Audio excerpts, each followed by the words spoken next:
Video obtained by CNN out of Hama showed yet another massive gathering in this critical city on Friday.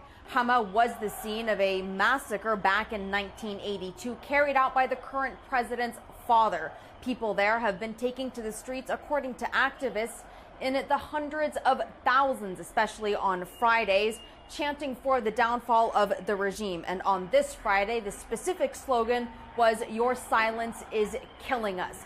That a message to Syrians who are hesitating in joining the demonstrations, according to activists, because they are afraid of being targeted by the Syrian security forces.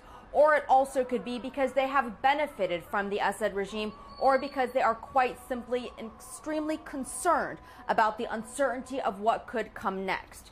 Activists again reporting countrywide demonstrations where we did hear a few reports about the use of violence by Syrian security forces that did cause casualties. In Damascus, CNN spoke to one young activist, a man who goes by the alias of Alexander Page to protect his own identity. He grew up overseas, and he said that he was at a demonstration in Midan in central Damascus where, when the demonstrators left the mosque, numbering in the thousands, he says Syrian security forces indiscriminately immediately opened fire on them. He says he witnessed 3 people wounded right in front of his very eyes before he was forced to take cover.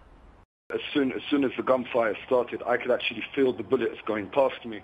What I did was, with another friend, we ran and we found a large dumpster which we had to jump inside and actually stayed there for at least 15 minutes while the gunfire was still going on. He and other activists say that they are determined to keep up this momentum, saying that the brutal and ruthless use of force by the Syrian regime is exactly why this government can no longer stay in power. Meanwhile, the Syrian state-run Syrian Arab news agency reported early Friday that an explosion targeted an oil pipeline, saying that this was an act of terrorism.